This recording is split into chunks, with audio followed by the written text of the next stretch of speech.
Again, I'm very happy to be here, and tonight we're going to talk about the Secession Crisis of 1787 to 1860. Yes, there was a Secession Crisis 2 years before we signed the U.S. Constitution, all the way up to when South Carolina left the Union on December 20th, 1860. I have all these magic tools. I hope none of you disappear when I press this button. All right, secession.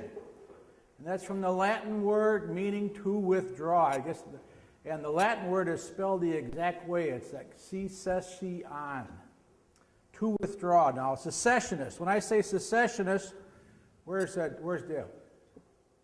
So you, sir, are a secessionist.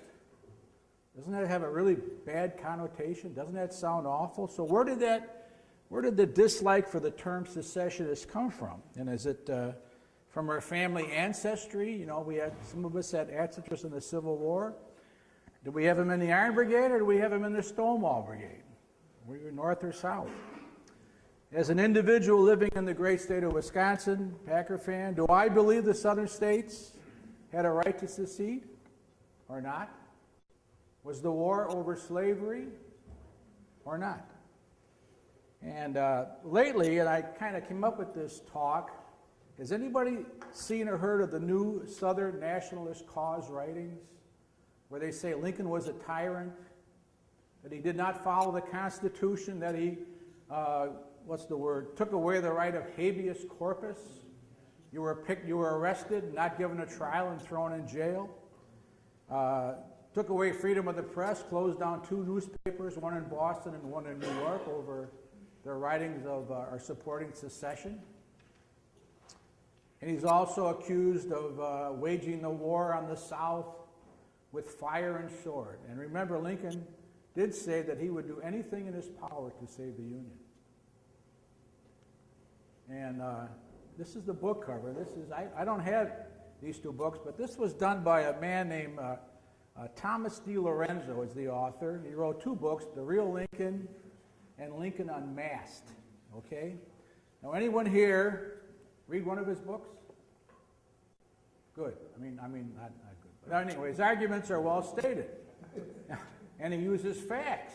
He uses facts in his book, pointing out Lincoln's inconsistencies on slavery. You know, everybody remembers Lincoln passed the Emancipation Proclamation and freed the slaves. Well, not exactly. He freed the slaves in the Confederate states occupied by the Union Army, but if you had slaves in Missouri, Kentucky, Delaware, or even Washington, D.C., those folks were not free. Those folks are not free. And Lincoln's rights, or his beliefs in the black man versus the white man. You know, in his own state, they had the horrible black laws. If you were a black man, you just couldn't move up to Chicago, buy a house with your family. You had to be bonded. Somebody had to sign for you. You couldn't vote. And at one point, they could come to your house, knock on the door, and just ask you to leave. And you had no recourse, legally or otherwise. So that happened in his own state. And of course, again, we know about the Emancipation Proclamation. And all this is good food for thought and discussion, you know, this De Lorenzo. But, B-U-T-T, but, those who support De Lorenzo and his text are careful to always use the disclaimer that they too don't like slavery. They hate slavery. But they argue Lincoln brought on an unnecessary civil war as a tyrant. They call him a tyrant in the book, over an issue they believe was a fundamental constitutional right. And that right was what? Slavery. Now, how many of you here have heard the argument that many Southerners own no slaves but went to war anyway? To fight for their states and homes, the American ideal against Yankee aggressors, invaders. They went to war, they went to camp, they gave them a musket, they gave them a cartridge box full of 40 rounds and told them, go fight the Yankees and to protect mom and apple pie, you know. And can you believe that none of those men in the back of their heads knew that they were waging war in the defense of that peculiar institution, slavery? Can you believe that? This gentleman says no, he's right. Okay, and here's the next slide. How many here in this room believe the actual root cause of the Civil War was over slavery and the expansion of slavery? How many of you believe that? One. Okay. Okay. We'll come back to you later. You must be from the South. But anyway. There you go. All right. All right. Now this is what I believe happened. These are my tenets. What I believe to be the root causes of the American Civil War. The adoption and perpetuation of the institution of slavery by the South. That's the first one. Number two, the fear of its abolition with the election of Lincoln. The loss of political and legislative power in Congress in 1860, the inability to expand slavery into the Americas, the remaining territories, and the fear of a massive financial loss with the emancipation of slaves, the end of the plantation South, the end of the great Southern lifestyle. And we're going to give you a short history of slavery. Well, the country of Spain is the one we have to thank for bringing slavery to the Americas in the 1500s. At one time, there were more slaves in Brazil than there were in the entire United States in 1860. The Dutch. The first slaves brought to America were brought here by the Dutch, the people with the wooden shoes. 11 of them in 1604. And in 1655, the first slave auction held in America was held in New York City. 1655. Not south, up north. You got England, Great Britain. Despite the objection of the early colonists in New England to slavery, it proved to be too lucrative. The nature of growing sugar and tobacco brought in too much money, and slavery in America became crown policy. So the crown policy, or England supported slavery in America. 1775, the American Revolution. Now all the states, North and South, fight for their independence. But a strong anti-slavery feeling did persist in the New England states, where they believed civil liberties for all men was the accepted Christian belief or concept. In other words, when you died and went to St. Peter, he didn't say like, okay, all you Polacks go over here, all you Norwegians over here, all you Mexicans go. That didn't happen. Everybody was judged the same. Black or white, brown or yellow. Now, interesting, Virginia in 1776 abolished the external slave trade to its shores. So 1 year after the American Revolution started, Virginia was saying no more slaves will come into Virginia. In 1780, Pennsylvania and Massachusetts passed emancipation laws. So what does that mean? That means after a certain date, if you're born in the state of Pennsylvania or Massachusetts, you are free, even though you are a black man or a woman or a child. You're free. Connecticut and Rhode Island followed in 1784. In 1785, an abolition society was founded in New York City. New York passed its own emancipation laws in 1799. New Hampshire in 1792, and New Jersey in 1804. So all these states, if you were born in those states after a certain date, and you were a man of color, you were free. In the South, they didn't have that. From 1776 to 1789, the year the Constitution was signed and became law, the United States was governed by state delegates and convention. The first problem encountered after the victory was, how are they going to pay for this American Revolution? The country owed millions of dollars in bills. Well, they decided they were going to do it by population. Instead of doing it, dividing it up by the number of states, number of people who lived in the states. Now the question arose, should slaves be considered part of the population? The New England states said, yes, of course, they're people. The southern states said, no, slaves were property, not persons. The compromise, the famous 3/5 rule. A slave was counted as 3/5 a person. 5 slaves were to be counted as 3 people. Now what that did for these new colonies, southern colonies, that gave them a 30% higher ratio of voting power. In other words, if I owned 5 slaves, I would get 3 votes and my vote too for every politician and every law passed. 30% more power or more representation in Congress because of slaves as opposed to the North. In 1784, Virginia ceded to the Republic a huge tract of land west of the Ohio River as part of their debt payment. The question was, will this land be slave or free? The arguments continued for another 3 years. Thomas Jefferson, a slave owner himself, wanted no slavery in any of the new states that came out of this territory. Not signing the Constitution by slave-owning states was threatened several times from 1787 to 1789. The compromise was, now this is the first compromise. Remember the word compromise. The compromise was the Northwest Ordinance of 1787. Have you heard of that? It's kind of like where Wisconsin came from. Stated that no slavery will exist north of the Ohio River. South of the Ohio River, yes.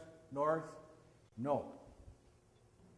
Washington, Madison, Franklin, and Jefferson believed slavery was an anomaly in America and hoped the institution would just die out. The word slave does not appear in the Constitution. And there's a reason for that. And you can't, when I was doing this talk, I was kind of reading over parts of the Constitution. They did mention people of 3/5, but they did not call them slaves. They called them individual or persons. So slavery, the word slave was never mentioned in the U.S. Constitution. And there's a reason for that. And that's why we had a lot of trouble, too, leading up to the Civil War. Now, the hope of ending slavery disappeared in America in 1793. What happened in 1793? Anybody? Anybody know? Yes! Eli Whitney invents the cotton gin. 1790. I thought it was later, but it was 1793. In 1764, the total cotton export for the southern states was only 1,000 pounds. 1,000 pounds. 30 years later, in 1794, 1,600,000 pounds of cotton were exported from the South.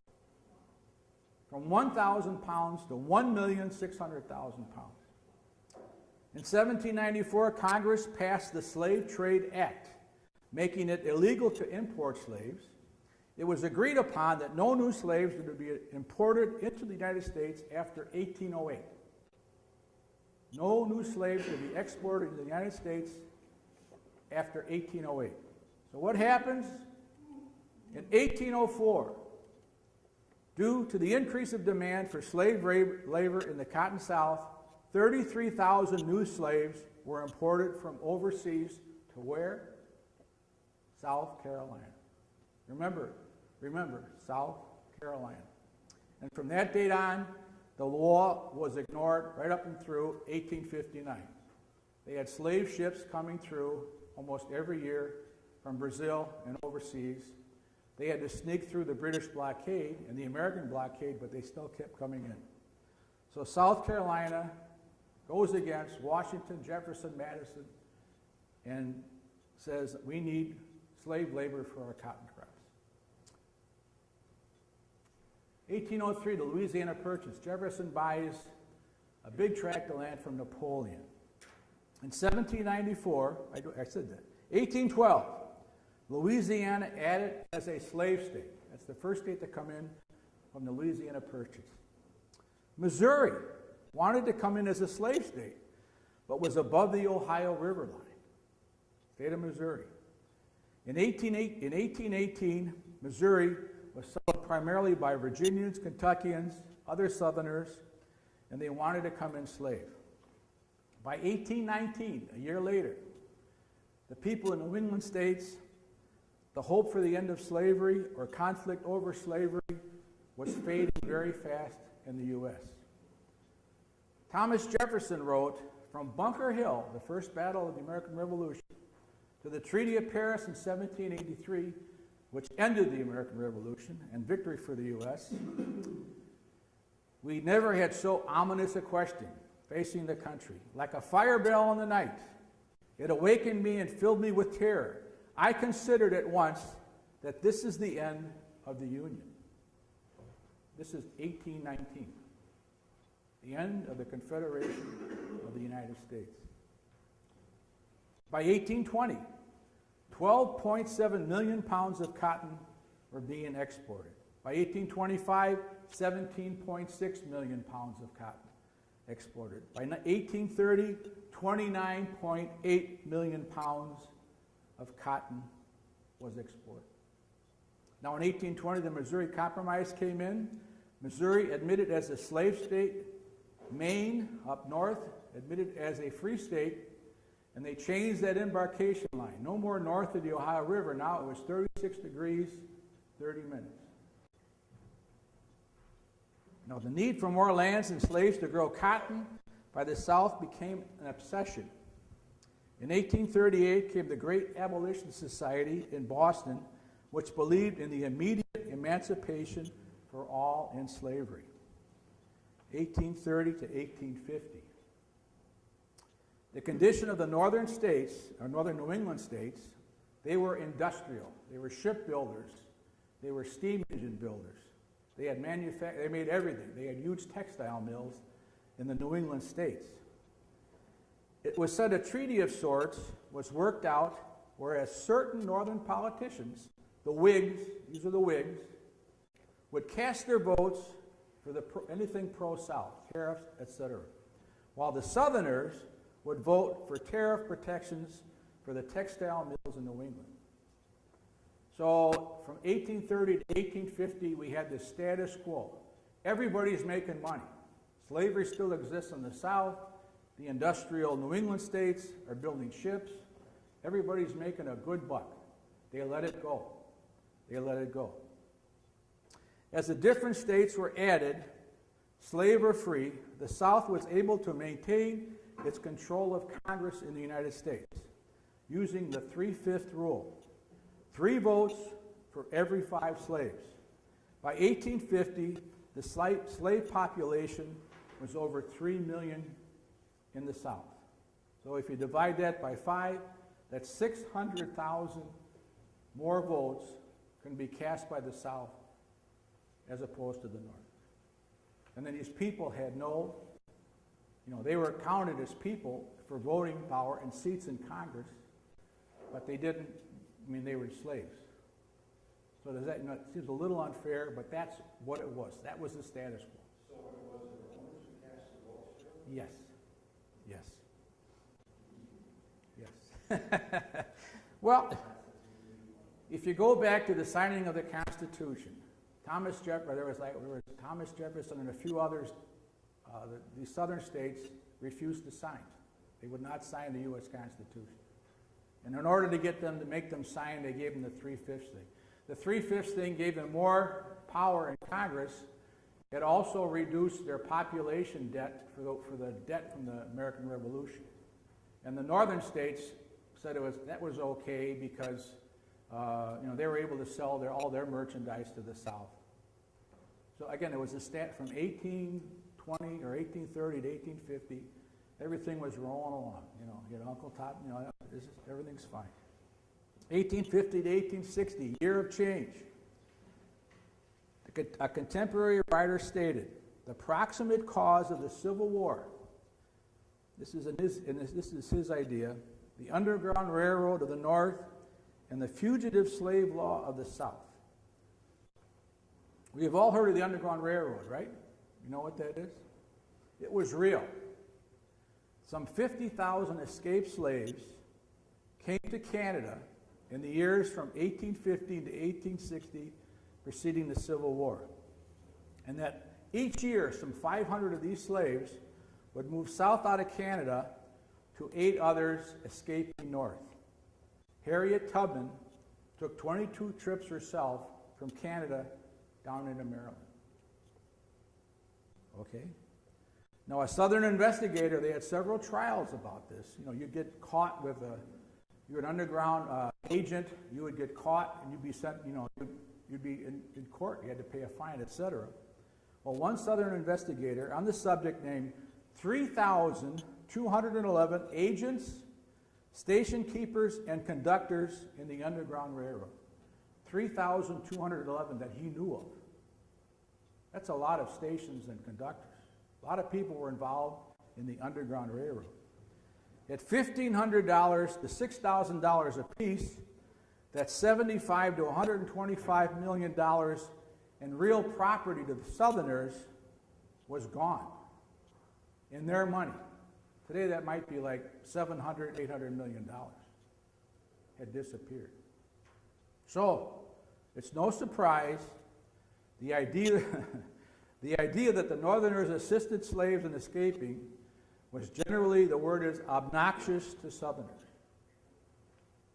So the Fugitive Slave Law of 1850 was passed, and that was whereas fugitive slaves were to be returned to their owners.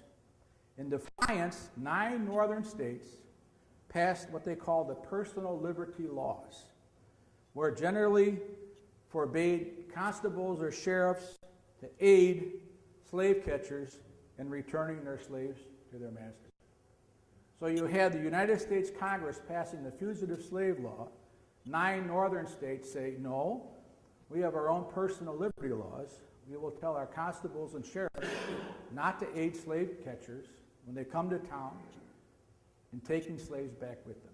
This was in direct defiance of the U.S. Congress and the federal government. What also happens in 1851? The birth of the Republican Party. Free Soilers. Free Soilers. They believed that any territories or states that came into the United States, they would be free soil. The people could vote themselves if they wanted to be slave or free.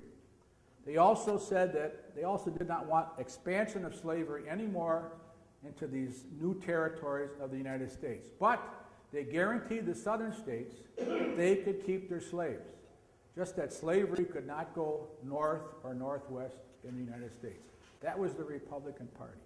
And the Republican Party was made up of old Whigs and new abolitionists. They call it the Black Republican Party. And this is from Benjamin Franklin Wade. He was Senator of Ohio from 1856 to 1857, the time of the Kansas-Missouri troubles, or border skirmishes.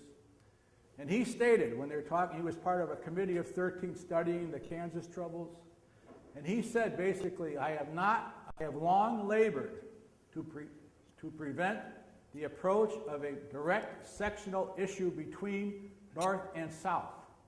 But the South has made up that issue and declared sectional war for the mastery of all. I accept the issue. Now he's saying that the Southerners are making an issue out of this slavery, and they're willing to go to war to support slavery. And he says, as a U.S. Senator, I accept this issue. He also said slavery must become general throughout the entire United States or must cease to be at all. Cease to be at all. And scholars at this time, people who were alive, generally, the belief, universal, that in the case of a final unavoidable issue, secession or war, sovereignty resided with your state, and to the state citizens owed allegiance. So if we were in Wisconsin, and my legislators, my governor said, the state of Wisconsin does not support slavery, and in South Carolina, they said we do. Well, if you're from Wisconsin, you can't say, I support South Carolina. So generally, your beliefs were with what your state put forth to you. Does that make sense? Okay, so you would follow whatever political thoughts or theories your state had. Up to 1860, the United States was considered as a confederacy of states. Now the language is changing. Before it was the United States of America, and from 1850 to 1860, all of a sudden people are talking about, no, it's not the United States, it's a confederacy of states, which is popular language of the day. Newspapers, from the Philadelphia Daily Dollar, 1160 to 1859. They said, where force is required to keep one half of the states in the Union, the thing desired is no longer worth it. So if we have to go to war to keep half of the states in, a union of states is not the thing we desire and is not worth it. Pittsburgh Daily Post, this is January 7th, 1861. If the South resolves to leave the Union, she will go because the North denies her rights, which were granted when the original compact was signed, slavery. So you had opinions all over the board. Opinions all over the board. Again, we have the Kansas-Nebraska Act of 1854, Bleeding Kansas, 1855-1860. Out of that comes John Brown and his famous raid in Harper's Ferry, 1859. You can see it's agitating, agitating, agitating. The big thing, the election of Abraham Lincoln in 1860. The South loses a majority, its majority seat in Congress since 1815, which they held since 1815, or 18, to the new Republican Party, who they refer to as the Abolitionist Party. South Carolina succeeds on December the 12th.